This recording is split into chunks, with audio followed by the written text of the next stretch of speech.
Isama mahoro yatarandoreka andinda mu byago byose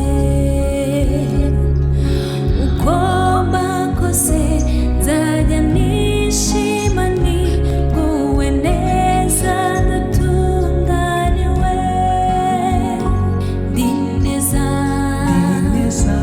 ndatuje nguwe neza ndatunganiwe ndi neza ndatuje nguwe neza ndatunganiwe.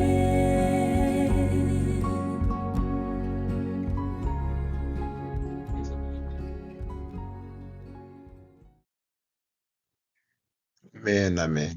Ni neza nguwe neza ndatunganiwe n'iyo ibihe byaba bimeze nabi ariko ntituzabura kunezererwa mu Uwiteka Imana yacu ibihe byose. Yesu ashimwe bene data abanyagicaniro. Ubuntu n'imbabazi by'Umwami wacu Yesu Kristo bibane namwe. Eh, Mboneyeho umwanya wo kubihanganisha, kongera kubihanganisha mwese muri rusange kubera umubabaro tumazemo iminsi. Ndanihanganisha ku buryo bw'umwihariko umuryango bwite wa Murekatete ndetse n'umuryango wa Eugenia wabuze umwana nawe. Bene data, akenshi biragora kubona icyo umuntu avuga mu bihe byo kubabara nk'ibi. Pastor Vitalis mu ijambo ryo kwihanganisha abanyagicaniro yatwibukije amagambo Pawulo yandikiye abakristo bo mu Tesalonika. Mu rwandiko rwa mbere yandikiye abakristo bo mu Tesalonika mu bice bine aho yababwiraga ngo ariko bene data ntidushaka ko mutamenya iby'abasinziriye mutababara nka ba bandi badafite ibyiringiro. Ubwo twemeye yuko Yesu yapfuye akazuka, aba ariko twizera yuko Imana izazanana na Yesu abasinziriye muri we. Imana ishimwe cyane bene data, dufite ibyiringiro. Twebwe dufite ibyiringiro muri Yesu Kristo, kandi ari Murekatete ari n'uriya mwuzukuru w'igicaniro nawe Imana yashatse kwisubiza akiri muto, bose barasinziriye kandi twizeye tudashidikanya ko ubwo umwami ubwo azaza amanutse ava mu ijoro aranguruye ijwi rirenga hamwe n'ijwi rya marayika ukomeye n'impanda y'Imana, abapfiriye muri Kristo nka Murekatete bazabanza kuzuka, maze natwe abazaba bakiriho basigaye duhere ko tujyanwa nabo tuzamuwe mu bicu gusanganira umwami mu kirere, kandi tuzabana nawe iteka ryose. Rero ijambo riratubwira ngo dukomeze tumaranishe imibabaro tubwirana ayo magambo. Uko niko Pawulo atubwira mu rwandiko rwa mbere yandikiye abakristo bo mu Tesalonika ibice bine ku murongo wa 16 kugeza ku wa 18.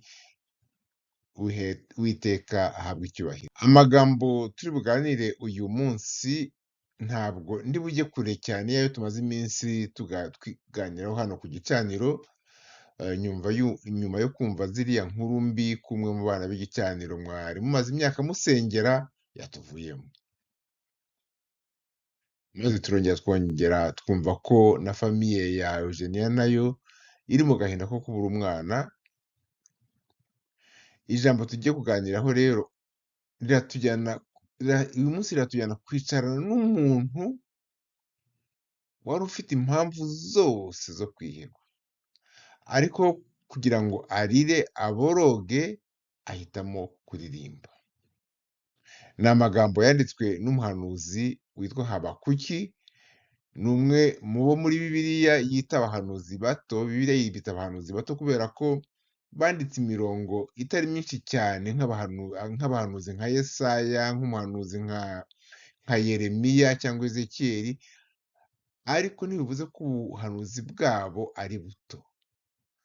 Ubuhanuzi bwa Habakuki hakubiyemo amagambo akomeye cyane. Habakuki ni igitabo kigufi cyane kuko kigizwe na shapitire 3 gusa. Uyu munsi turaganira ku mirongo 3 ya nyuma Habakuki yanditse asoza ubwo buhanuzi. Ni amwe mu magambo njyewe ku giti cyanjye nkunda cyane muri Bibiliya yose ni Habakuki ibice bitatu.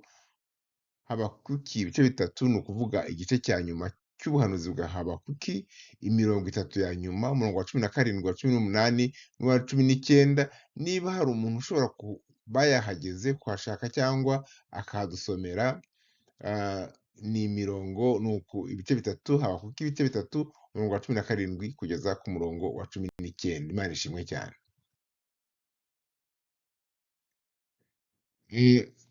Gusa nagira ngo mbere yo gukomeza hari abanje akadusomera Habakuki igice cya mbere umurongo wa mbere, noneho akabona kudukurikirizaho iriya mirongo yindi.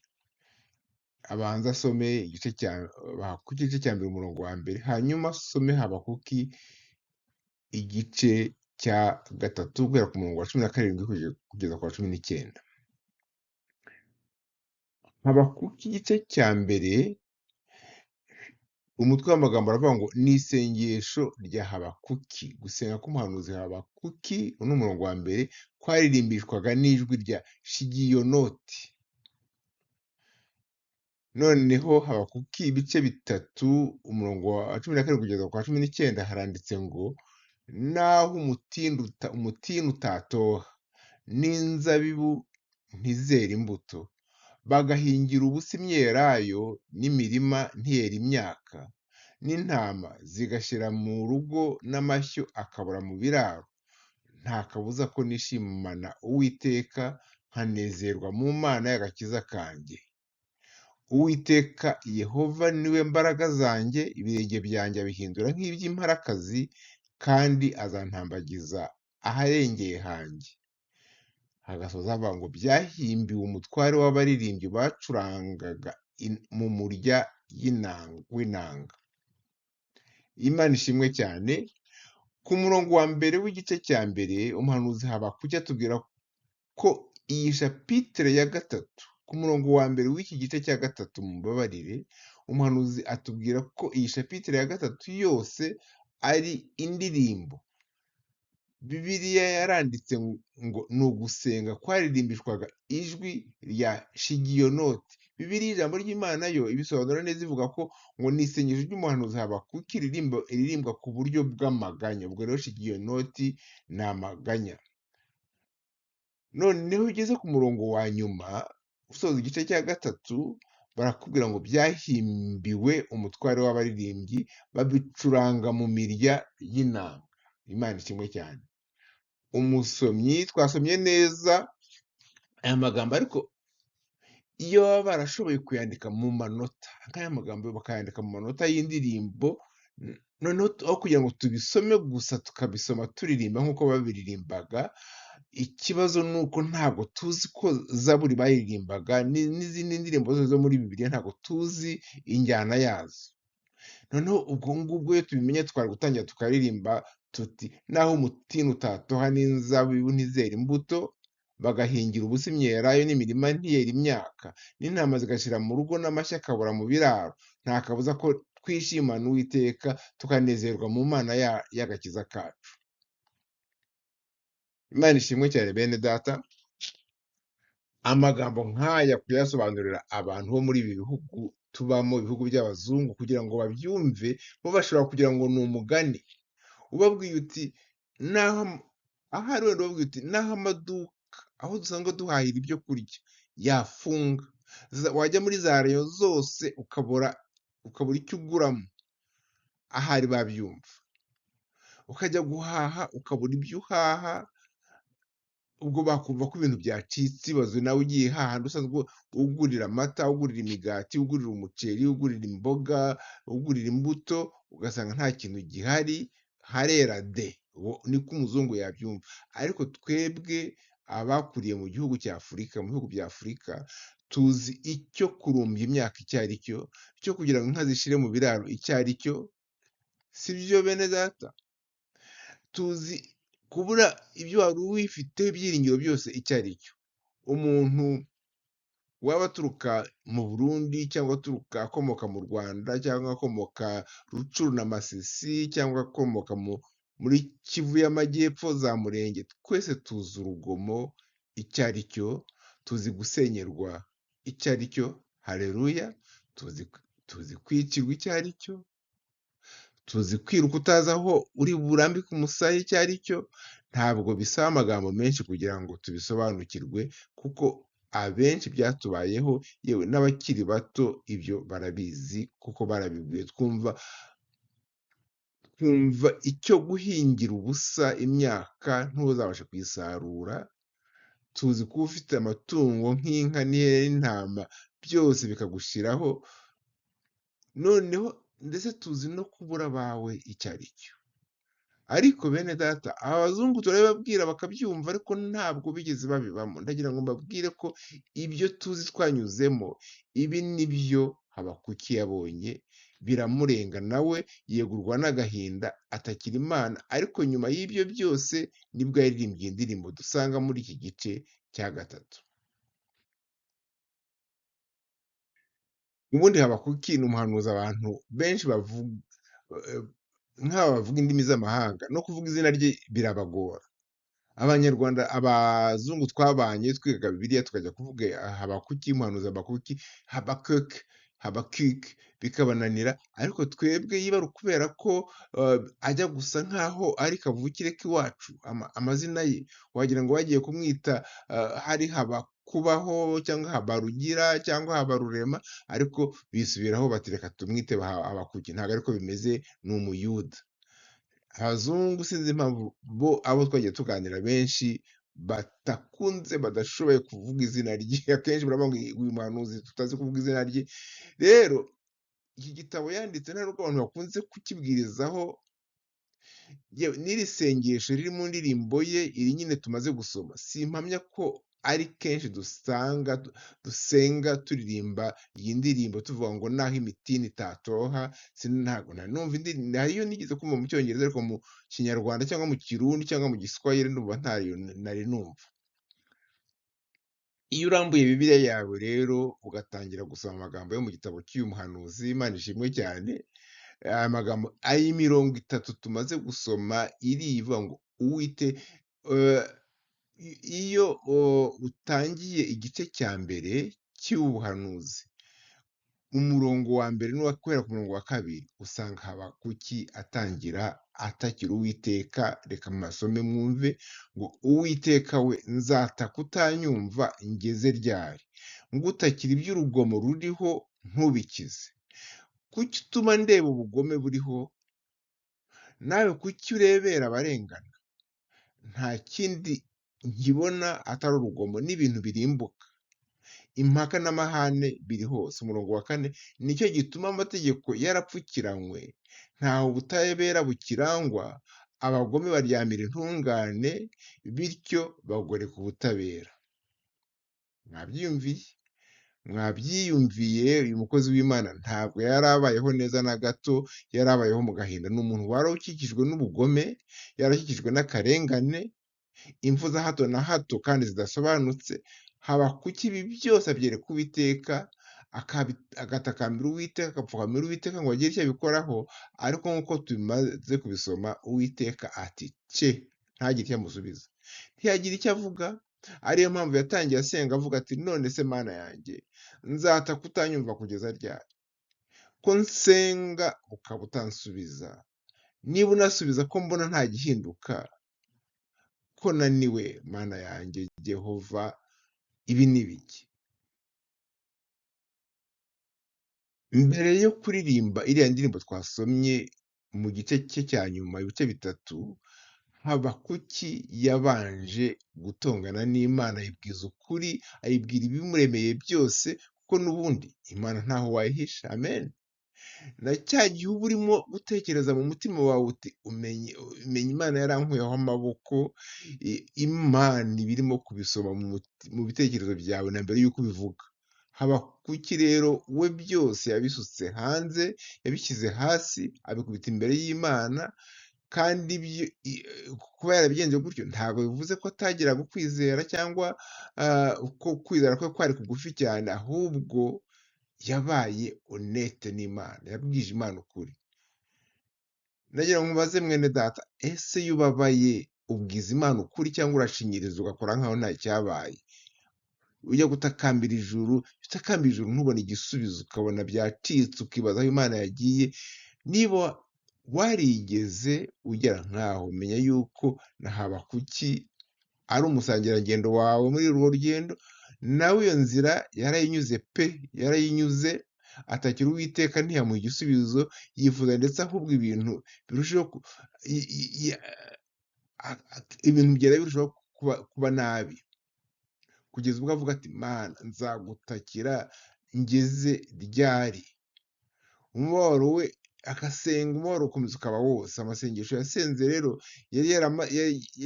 yageze aho, iyo tugeze mu gice cya gatatu dusanga Habakuki amasengesho yasenze yari amaze kumuhindura, noneho ahubwo atangira kuririmba rya sengesho, naho umutini utatoha n'inzabibu ntizere. Kuba umuntu ashobora kuzamura ijwi agahimbaza Imana kandi intimba imushengura umutima, ibi ni byo uyu munsi turagerageza gupfundura muri iki gitabo cy'ubuhanuzi bwa Habakuki. Ibyo ndi buvuge byose guhera hano, ndaba ngerageza gusobanura amagambo adasanzwe Habakuki yavuze. Ibintu turi buganireho, turaganira ku bintu nka bitatu. Turabona Habakuki yari umuntu nkatwe, ariko afite ibibazo bibabaza umutima we kandi atabifitiye igisubizo, nk'uko nawe bishobora kukubaho, ukaba ufite ibibazo pe, ukibaza uti Imana ko utansubiza. Ni umuntu w'Imana utaratinye kuyegera ngo ayisuke imbere agahinda ke kose, kandi Imana iramwakira, iramwumva. Ikindi turi bubone ni uko ntabwo ari ibibazo bisanzwe yari afite, nko kubura akazi k'igihe gito, cyangwa se kugira ya crise y'uko wenda imyaka yarumbye umwaka umwe. Hari hariho icyorezo cy'intambara, cy'urugomo, cy'amapfa akomeye n'inzara. Ikindi turi bubone ni uko amagambo yatangaje ntabwo ari amagambo asanzwe. Ntabwo yavuze ngo umva Uwiteka we, numara kutuvaniraho ibibazo byose nzaherako nguhimbaze. Ntabwo yavuze ati nubwo bimeze gutya, nubwo ndabizi n'ubundi tuguwe neza. Reka we byari mu bibazo, kandi aravuga ati uko byagenda kose, nubwo umutini itatoha, nubwo imitini itarabye, nubwo inzabibu zitakwera, nubwo iminzenze yarumba n'imirima ntitange umusaruro, yewe nubwo intama n'ihene zashira mu biraro n'inka zigashyira mu bikumba, sinzabura kwishimira Uhoraho no kunezezwa n'Imana umukiza wanjye. Imana ishimwe cyane. Ikindi turi bubone muri iyi nyigisho y'uyu munsi, ndimo kubashyira mu ncamake iyo turi buganireho, ni uko bene data, muri Kristo harimo ibyishimo n'umunezero bidashingira ku byo dufite cyangwa tudafite, bishingira ku kuba dufite Kristo wenyine. Haleluya! Ese bene data, nta muntu mwaba muzi hano ku gicaniro, cyangwa ntabwo waba uri hano ku gicaniro ukaba warabuze ibintu byinshi, cyangwa ndetse wabuze hafi y'ibintu byose, ariko tukakubonana umunezero, unezerewe, ugahora wisekera, bitabujije ko hari agahinda wagize, ndetse unasetsa n'abandi, utanga ibipara, kandi ibyawe byaragiye ubireba. Ibyo nibyo turi buganireho muri kino cyigisho cy'uyu munsi. Bene data, nagira ngo rero mukomeze mube kumwe nanjye. Maze Habakuki yaritonze, atondekanya ibintu byose yahombye, abibwira, arabivuga. Uwiteka ntabwo ashaka ko nawe ugira ibyo wirengagiza mu byo wahombye. Bizana ubimusukira imbere, mu byo wabuze, ibyo wambuwe ntubone ubutabera, bya bindi wafataga nk'iby'umumaro, ariko bikagenda mu buryo budasobanutse. Ntabwo Uwiteka biyobewe, ntabwo ayobewe umubabaro wawe byaguteye, rero ntukirirwe ushaka gukora nk'aho ntacyo byakubwiye, ntacyo byagutwaye, kandi u Uwiteka azi ko ujya ubyibuka ukarushaho kubabara. Imana ikunda abantu bayisenga isengesho ribavuye ku mutima, niba warayirakariye ubyaturiye ubibwira uti Mana narakurakariye, kuko erega n'ubundi irabizi, Uwiteka arabizi ko hariya wamurakariye pe. Bene data, nta kintu kibabaza nko kubura umuntu wakundaga. Nta kintu kibabaza nko kubura umwana, nko kubura uwo mwashakanye, nko kubura umubyeyi cyangwa se ukabura umuvandimwe. Noneho hejuru y'ibyo ukongera kubura ibyo wari utunze wavunikiye cyangwa abawe bavunikiye, ugatakaza ubumwe wari ufite mu muryango. Tekereza uburemere bwo kutamenya uko ejo buzacya bimeze. Tekereza kugenda ukisanga ahantu utazi, ndavuga nk'umuntu wafashe inzira agahunga, ahunga umutekano we, utazi umuturanyi, ukaba uri muri situation ushobora kubwira abantu ngo ukagenda ubwira abantu ngo nimumfungurire, kandi utari warigeze unatekereza ko ushobora kugera muri iyo situation aho ujya gufunguza. Imana ishimwe cyane. Bibiliya, Uwiteka mu ijambo rye ntabwo adusaba ko twitwara nk'aho imitini yacu yarabije kandi itararabije. Ntabwo ijambo ry'Imana ridusaba gukora nk'aho za nka zacu zikiri mu kiraro kandi zaranyazwe. Muri iki gitondo, uyu munsi, ndagusabye ngo ubwire Uwiteka ibyawe wabuze mu manzaganya. Ubwire Uwiteka ibikubabaje, ndetse bagutera kubabara kugeza ubwo ushaka kumurakarira.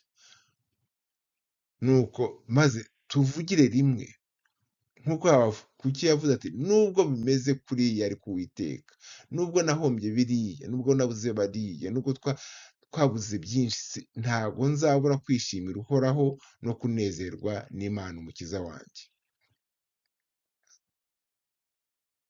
Kwizera kwa gikristo, bene data, ntabwo gukuraho ububabare, ariko ukwizera kwacu kudusanga mu mubabaro wacu, kakadusindagiriza muri uwo mubabaro. Hari undi muhanuzi, ni umuhanuzi Yeremiya, nawe yari yamenye kurenganwa icyo ari cyo no gutotezwa, kandi azira iki? Azira amagambo y'ubuhanuzi yavugaga. Yeremiya yaranditse mu maganya ya Yeremiya ibice 3, aratubwira ngo imbabazi z'Uwiteka nizo zituma tudashiraho, kuko impuhwe ze zihoraho iteka. Amen. Imbabazi z'Uwiteka nizo zituma tudashiraho, kuko impuhwe ze zihoraho iteka, zihora zunguka uko bukeye, umurava we ni munini. His mercies are new every morning. Impuhwe z'Uwiteka zihoraho iteka, zihora zunguka uko bukeye. Impuhwe z'Uwiteka zihora zunguka, zikaba nshyashya uko bukeye kose. Bwaba bukeye neza, bwaba bukeye nabi. Niyo bukeye ugasanga cya kibazo wagiye kuryama ugihari, ugasanga kiracyahari, ugakanguka kihasanga, ntibibuza ko impuhwe z'Uwiteka ziba zikiriho. Impuhwe z'Uwiteka zihoraho iteka, kandi ngo zihora zunguka uko bukeye, kandi niyo bwacyo ugasanga umutini wawe utatoshye, ugasanga za nzabibu zawe nta mbuto zirazaho, imirimo ikiri kwa kundi nta musaruro, n'amatungo yabuze mu kiraro nta n'imwe iragarukamo, cyangwa konti yawe iri munsi ya zeru, konti yawe yo muri banki, cyangwa se niyo yabaruwa yawe isaba akazi, ugasanga bakwandikiye bakubwira ngo we are sorry to let you know ko ka kazi tutakaguhaye. Bene data, ntituzabure kwishimira Uhoraho no kunezerwa n'Imana umukiza wacu. Niyo tandukaniro riri hagati yacu abizera Kristo n'abataramwizera n'abataramumenya. Ariko reka duhagarare gato, tuvuge ku kajambo gato dusanga muri Bibiliya, hariya muri ariya magambo twasomye, Habakuki ibice 3 umurongo wa 17 kugeza ku wa 18. Ni ijambo rivuga ngo nubwo nubwo byaba bimeze gute, mu zindi ndimi nko mu gifaransa no mu cyongereza ho byumvikana neza nyine ngo mais moi je veux me réjouir en l'éternel, yet I will rejoice in the Lord. Na vile no mu Kiswahili baravuga ngo hata hivyo nitashangilia katika Mwenyezi Mungu, nitamfurahia Mungu mwokozi wangu. Iriya jambo ngo ariko ni ijambo ryuzuyemo kwizera, ni ijambo rishimangira ko Imana yacu idakangwa na biracitse, kuko niyo byacitse ariko turakomeza tukiringira Uwiteka Nyiringabo. Abamenyereye gusoma Bibiliya murabizi ko urasoma ukabasoma ko ibintu byagenze bikagenda nabi, ariko wagera kuri kariya kajambo kavuga ngo ariko ukaba uzi ko icyizere kigiye kugaruka. Zaburi ya 73 uravuga ngo umubiri wanjye n'umutima wanjye birashira, ariko Imana niyo gitara umutima wanjye uhungiraho. Naho yanyica ariko napfa nyiringira. Uwo ni Yobu mu bice 13. Yozefu yabwiye bene se ati ku bwanyu mwari mushatse kungirira nabi, ariko Imana yo yashakaga kubizanisha ibyiza kugira ngo isohoze ibi biriho none, ikize abantu benshi urupfu. Ni mu Itangiriro igice cya 50. Imana ishimwe cyane. Twese twahoze muri bo dukurikiza ibyo kamere yacu yifuza. Uwo ni Pawulo yandika, tugakora ibyo kamere n'imitima byacu bishakira, kandi ku bwa kavukire yacu twarabo kugirirwa umujinya nk'abandi bose. Ariko Imana kuko ari umutunzi w'imbabazi yaduhinduranye bazima na Kristo. Haleluya. Abefeso ibice 2, ayo magambo niho tuyasoma. Icyo Habakuki ashaka kutwigisha hano ni uko ibyishimo n'agahinda bishobora guturana. Ibyishimo n'agahinda bishobora guturana kuri twebwe abizeye Yesu Kristo nk'umwami n'umucunguzi wacu. Iyi ariko cyangwa nyamara ni ryo jambo rituma duhinduka tukareba ku musaraba, tukareba ko yababajwe kubera twe, tukibuka ko nyamara yikoreye intimba zacu mu mbyimba ye, mu bikomere bye nimwo tubonera kubaho. Nyamara idusubizamo imbaraga. Iyi ariko nidusubizamo imbaraga mu bigeragezo byose tunyuramo. Imana ishimwe cyane. Turi mu isi y'imibabaro bene data, turi mu isi y'imibabaro, kandi Satani ikintu akunze gukora ni ukudushyira mu maso, akatujugunya mu maso imbere ibishobora kutwibutsa ibyatubabaje byose. Haleluya. Satani gukiranirwa ni indirimbo nari ngiye kuririmba none ni ya ndirimbo ivuga ngo Satani yanyibukije gukiranirwa kwanjye ashaka kunyihebesha, njya ntumbira mu ijuru ndebayo umuginzi wanjye wabinkuyeho rwose, kera yarampongereye nuko sinzarimbuka. Satani yanyibukije gukiranirwa kwanjye ashaka kunyihebesha, njya ntumbira mu ijuru. Haleluya. Satani ashaka ko tureba bya bindi byatubabaje tukongera tukabyibuka, ariko amaso yacu tuyubure turebe umukiza wacu. Imana ishimwe cyane.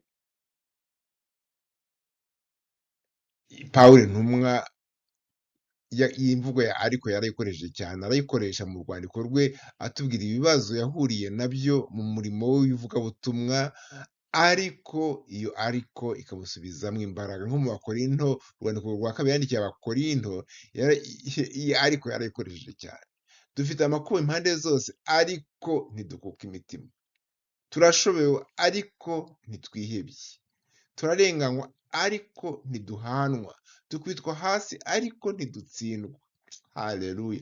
Pawulo ntabwo ahakana amakuba, ntabwo ahakana gushoberwa, ntabwo ahakana kurenganywa, ntabwo ahakana gukubitwa hasi, ariko yanga ko ayo makuba amugiraho ijambo rya nyuma. Nubwo umuntu wacu w'inyuma asaza, umuntu wacu w'imbere ahora ahinduka mushya uko bukeye, kuko kubabazwa kwacu kw'igihwayihwayi, ni ukuvuga kw'igihe gito, kw'akanya gato ka none kwiyongeranya kuturemera ubwiza bw'iteka ryose bukomeye. Nubwo umuntu wacu w'inyuma asaza, umuntu wacu w'imbere ahora ahinduka mushya uko bukeye, kuko kubabazwa kwacu kw'igihwayihwayi, iri jambo ni ijambo rikomeye. Aya magambo iyo nyasomye muri Bibiliya yindi itari Bibiliya yera, Bibiliya ijambo ry'Imana, iri jambo igihwayihwayi ntabwo turimenyereye. Sinzi aho abahinduye Bibiliya yera bayivana mu ndimi z'amahanga bayishyira mu Kinyarwanda barikuye, ariko Bibiliya ntagatifu yo ibivuga neza gutya ngo kandi n'amagorwa yacu muri iki gihe gihita, ni ukuvuga igihe cy'igihwayihwayi, ntacyo adutwaye uyagereranije n'ikuzo adutegurira ry'akataraboneka kandi rizahoraho. Bene data, ndagira ngo mbabwize ukuri, reka mbabwize ukuri, iyo umuntu ari hagati mu gahinda no kubabara, sibyo, biragoye gutekereza ko ako gahinda icyo gihe ari igihe cy'igihwayihwayi, ko ari igihe gitoya. Iyo inkuru mbi ikwikubise imbere, inkuru mbi igishyushye, bya bintu bigoye kwakira, ahubwo ukumva nk'ijoro rikugwiriye. Nijoro ritinda gucya n'umunsi ugatinda kwira, ntabwo wumva ari igihwayihwayi, wumva bimeze nk'amezi kandi bitararangiza n'icyumweru. Ariko Uwiteka Imana irabizi ko twiyumva gutyo, kuko Uwiteka Imana niyo yaturemye. Ibyo Paul na Habakuki bagerageza gukora ni ugufata uwo mubabaro bakawugereranya n'ubwiza n'ibyiza by'igitangaza kandi bizahoraho duhishuwe muri Yesu Kristo. Barafata umubabaro wo muri iki gihe gishira bakawugereranya n'umunezero udashira tuzabona. Si ukuvuga ko uyu munsi kubabara bitababaza. Ibyago n'amakuba ntabwo bihita bihindura umuntu wacu w'imbere mu gihe gito, ahubwo umuntu wacu w'imbere agenda ahinduka buhoro buhoro, niko ijambo ry'Imana ryatubwiye. Umuntu wacu w'imbere ahora ahinduka mushya uko bukeye, kuko niko Imana ikora. Imana ikora imirimo yayo yo gukiza umutima buhoro buhoro, gukira biza buhoro buhoro, uko bwije uko bukeye. Hari amagambo yandi dusoma mu Bakorinto ba gatandatu ibice 10, Abakorinto, urwandiko kabiri rw'Abakorinto ibice 6 umurongo wa 10, ngo duterwa ishavu nyamara tugahorana ibyishimo. Ni kimwe na ariko, duterwa ishavu nyamara tugahorana ibyishimo. Wagira ngo ni contradictoire. Turi abakene nyamara dukenura benshi, dusa n'abatagira namba nyamara dufite byose. Mu bwami bw'Imana kugira agahinda ntabwo bivanaho ibyiringiro byacu. Amarira yacu ashobora gutemba ava mu maso kandi no mu kanwa kacu hagasohokamo, icyo gihe amarira arimo gutemba no mu kanwa kacu hagasohokamo amagambo y'ishimwe. Sinzi niba hari uwo byigeze kubaho ukaba urimo kurira ubabaye, ariko no mu mutima ushima Imana kuko ari Imana yawe. Mana, ndabizi ko utandetse nubwo ibyago byabayeho. Imana ishimwe. Bene data, aya magambo ya Habakuki ngo nta cyabuza ko nishimana n'Uwiteka nkanezerwa mu Mana y'agakiza kanjye, turushaho kuyasobanukirwa iyo dusomye inzandiko za Pawulo. Inzandiko za Pawulo ndazikunda cyane. Iyo usomye ibyo Pawulo yanyuzemo ushobora kwibaza uti ariko se uyu munezero atubwira koko yawukuye he, niba biriya koko yarabinyuzemo? Mwumve nk'ibyo atubwira mu rwandiko rwa kabiri yandikiye Abakorinto. Arababwira ngo ibihe 5 Abayahudi bankubise ibiboko 39, ibindi bihe 3 nakubiswe inkoni n'abasirikare b'Abaroma, igihe kimwe natewe amabuye bashaka kuyanyicisha, ibihe 3 ubwato nagendagamo bwaramenetse ndarohama. Ni Pawulo urimo gukomeza kuvuga. Hari n'ubwo naraye mu nyanja rwagati bukeye nyirirwamo. Mu ngendo nyinshi najyagamo nagiye ngira akaga gatewe n'inzuzi zuzuye, agatewe n'abambuzi, agatewe na bene wacu b'Abayuda, n'agatewe n'abatari Abayuda, yewe nagiriye akaga mu mijyi no mu cyaro ndetse no mu nyanja, ndetse nagize n'akaga gatewe n'abiyita abavandimwe kandi atari bo. Narakoze cyane niyuha akuya, kenshi nagize ibimbuza kugoheka, nagize inzara n'inyota, ndetse akenshi mbura n'icyo ndya, nagiye mbura ibyo nambara maze imbeho ikantunda. Uretse ibyo n'ibindi ntavuze, uko bukeye n'uko bwije mporana inkeke, mpagaritse umutima kubera amatorero yose ya Kristo. Pawulo kubera ko atubwira ko yazamuwe, hari ahandi atubwira ko yazamuwe akagera mu ijuru rya gatatu, ndetse akahumvira ibitavugwa, akabonera ibyo amaso atigeze abona n'ibyo amatwi atigeze yumva. Ibyo ngibyo byose nibyo bimutera kuduhugura atubwira ati, nuko rero ubwo twatsindishijwe no kwizera, dufite amahoro ku Mana kubw'Umwami wacu Yesu Kristo, wadushyikirije ubu buntu dushikamyemo kubwo kwizera, ngo tubone uko twishimira ibyiringiro byo kuzabona ubwiza bw'Imana. Ariko si ibyo byonyine, ahubwo twishimira no mu makuba yacu, kuko tuzi yuko amakuba atera kwihangana. Amen. Kandi kwihangana kugatera kunesha ibitugerageza, uko kunesha kugatera ibyiringiro, bene ibyo byiringiro ntibikoza isoni, kuko urukundo rw'Imana rwasabye mu mitima yacu kubw'Umwuka Wera. Imana ishimwe cyane. Bene data, Pawulo ntabwo ashaka kutubwira ko imibabaro n'amakuba ari byiza, oya. Kuko duhora dusenga ngo Imana iturinde ibyago n'amakuba, ariko icyo Pawulo atubwira ni uko imibabaro n'amakuba iyo biri mu maboko y'Imana, iyo mibabaro ntabwo iturimbura, hari urundi rwego itugezaho, kuko tumaze kumva ko amakuba atera kwihangana. Amen.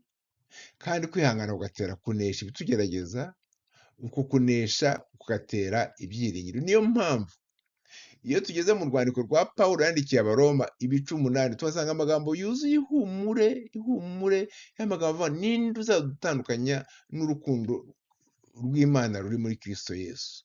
Ni ibyago se? Ni ukurenganywa se? Ni inzara se? Ni ukubura icyo twifubika se? Ni uburwayi se nka za kanseri cyangwa se izindi? Ni ukwicishwa inkota se barengana? Igisubizo cyose ni oya. Abaroma 8:37 baratubwira ngo ahubwo muri ibyo byose turishirizwaho kunesha n'uwadukunze, kuko menye neza yuko naho rwaba urupfu cyangwa ubugingo cyangwa abamarayika, ubwo ni abamarayika babi, cyangwa abategeka cyangwa ibiriho cyangwa abafite ubushobozi cyangwa uburebure bw'igihagararo cyangwa uburebure bw'ikijyepfo cyangwa ikindi cyaremwe cyose, nta na kimwe kizabasha kudutandukanya n'urukundo rw'Imana ruri muri Kristo Yesu. Imana ishimwe cyane. Imana ishimwe bene data. Nta kibasha kudutandukanya n'urukundo rw'Imana ruri muri Kristo. Hari Pawulo nababwiye ngo ndamukunda, munyihanganire. Pawulo ari mu nzu y'imbohe yanditse amabaruwa yandikira abakristo bo muri rimwe mu matorero yari yarashinze, mu itorero ryo muri Filipi. Yari muri prison, yari muri mabuso, yari afunzwe, kandi iyo Abaroma bagufungaga ntabwo wabaga uzi niba uzafungurwa ukiri muzima cyangwa niba uzagwamo. Ariko arabandikira arababwira ngo mujye mwishimira mu Mwami iminsi yose. Yewe nongeye kubivuga nti mwishime, niko Pawulo yanditse. Ngo ntimukagire icyo mwiganyira, ageze ku murongo wa 6, ahubwo ibyo mushaka byose bimenywe n'Imana, mubisabiye, mubyingingiye, mushima. Noneho nimara kubigenza gutyo, ngo amahoro y'Imana ahebuje rwose ayo umuntu yamenya, azarindira imitima yanyu n'ibyo mwibwira muri Kristo Yesu. Haleluya. Ibi ntabwo ari itegeko ritubwira ko tugomba kutagira amarangamutima, ko tutagomba kugira amarangamutima, ahubwo aya ni amagambo adushishikariza gukoreza imitwaro yacu Imana, aho gushaka kwikemurira ibibazo, kwirwanirira mu mbaraga zacu. Pawulo aradusaba kuzana agahinda kacu tukagasuka imbere y'intebe y'imbabazi y'Imana, bya bindi bidutera guhangayika byose. Imana ishimwe cyane, kuko bitazabura. Bya bindi bidutera gutekereza ngo ejo nzamera nte, byose ngo tubizane aho gukomeza kubikurura inyuma yacu ngo bigende bituranga aho tunyuze hose nk'umuntu ukurura amasafuriya inyuma ye.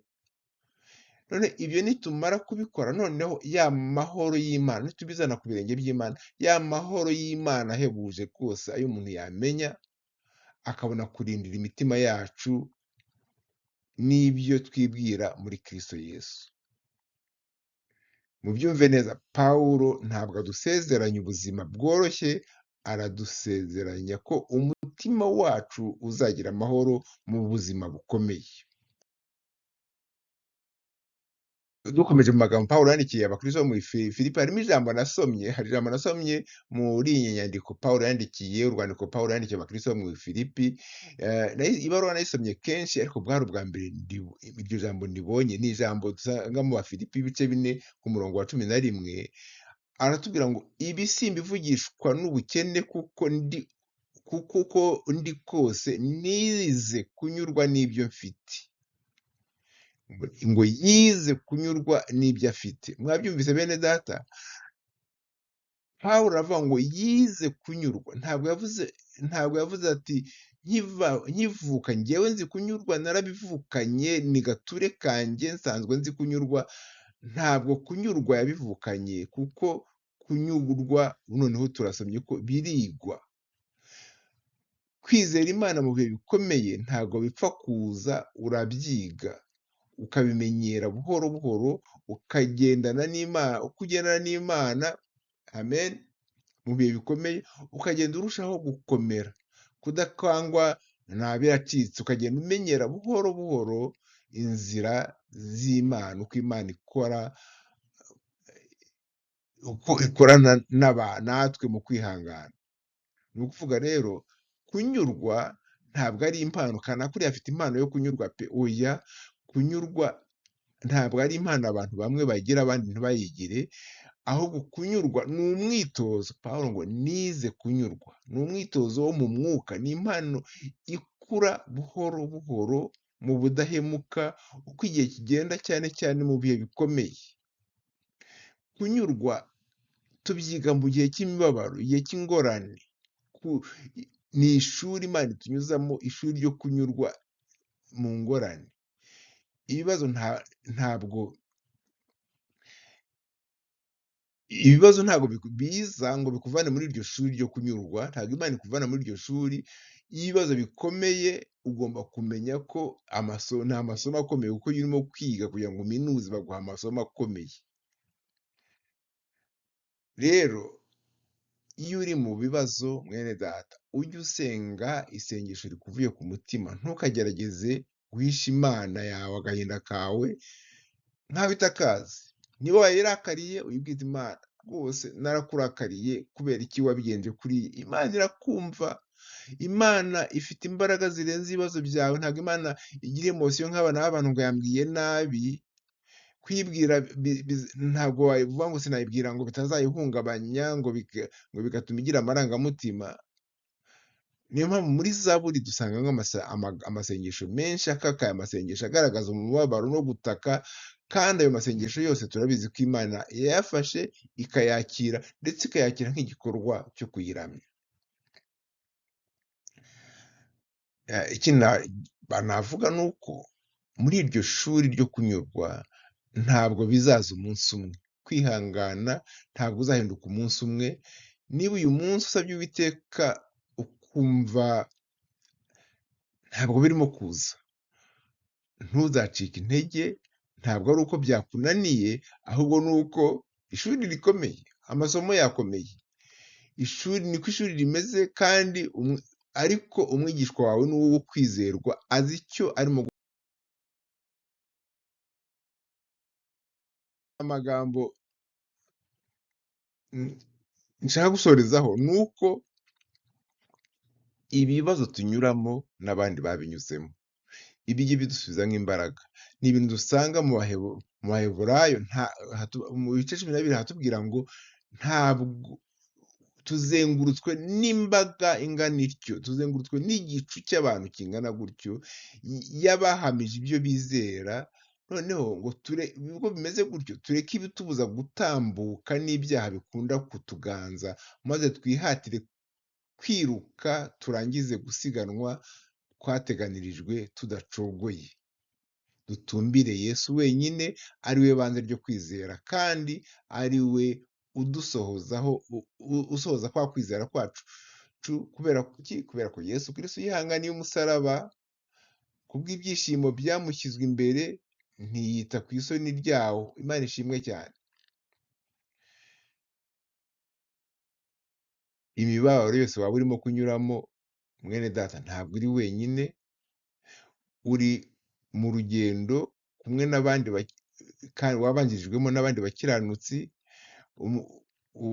Watekereza Aburahamu wasize ibyo yari yamenyereye byose hariya mu gihugu cya Uriya Bakalidaya, Imana iramuhagurutsa ati genda ujye mu gihugu nzakwereka. Aragenda urugendo rw'ibirometero birenga 1000. Mwatekereza Yozefu wagambaniwe na bene se bwite, baramugurisha nk'aho ari itungo, aho ageze bamushinja ibinyoma, arafungwa. Kandi buri icyo cyiciro cyose yanyuragamo, Bibiliya yatubwira ngo Uwiteka yari kumwe na Yosefu. Niko ijambo ry'Imana ritubwira. Yari kumwe na Yosefu, bamujugunyaga muri rwa rwobo, yego, igihe bamuhaga b'abacuruzi b'Abayishimayelite, yari kumwe n'Uwiteka. Umudamu witwa Rusi yapfushije umugabo maze akurikira nyirabukwe mu gihugu kitari icy'iwabo. Nta kindi yari afite uretse urukundo n'ubudahemuka. Twibuke umuntu nka Dawidi, aragenda ajya kwihisha mu buvumo ahunga Sawuli, kandi Sawuli amurenganya. Yandika ziriya za Zaburi nyinshi arimo kwihisha, ari mu buhungiro. Ushobora kwibuka Yeremiya waririye mu matongo y'umurwa yakundaga. Ni ibintu bibabaje cyane. Noneho ukagera na hano kuri kino gitabo cya Habakuki, wahagaze hagati y'ibisigazwa n'isenyuka ry'ibintu byose, arakomeza araririmba, aravuga ati uko byamera kose sinzabura kwishimira Uwiteka Imana y'agakiza kanjye. Imana ishimwe cyane. Kandi uretse ibyo byose rero, noneho twibuke umwami wacu Yesu Kristo.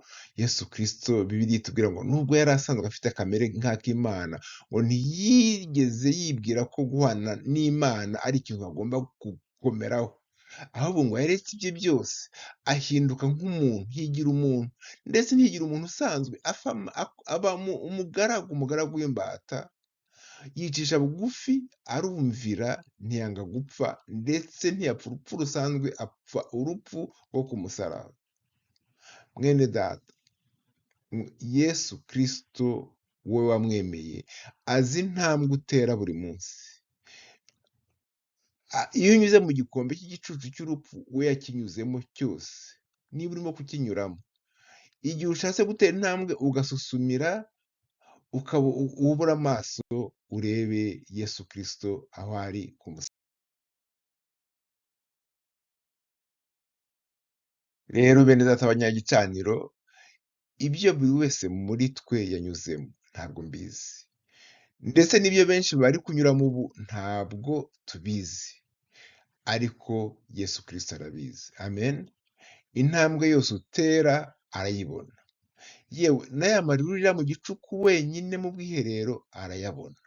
N'aya magambo yo kwiganyira arayabona. Ibyo wahombye, abawe wabuze, ibyawe wambuwe, byose arabizi. Kandi kuko Yesu Kristo ashobora byose, hari impamvu aba yemeye ko ibintu bikugeraho. Imana ishimwe cyane. Imana ishimwe cyane bene data.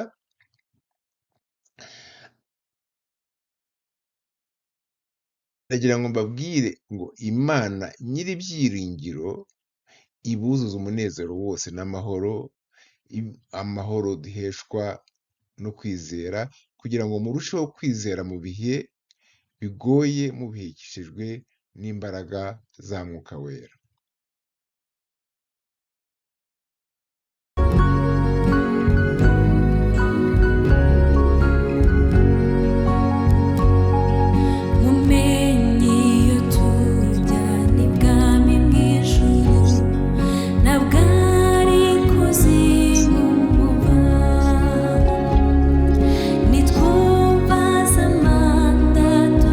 Tuzanezerwa, uzagaruka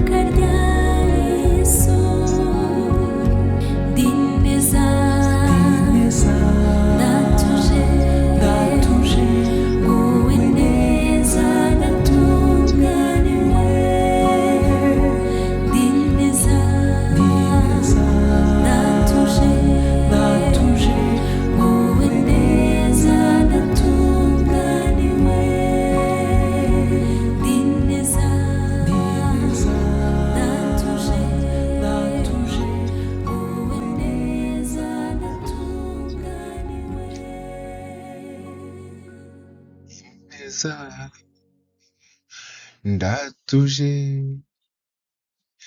nguwe neza ndatunganiwe. Amahoro y'umwami Yesu Kristo abane namwe mwese bene data. Shalom shalom.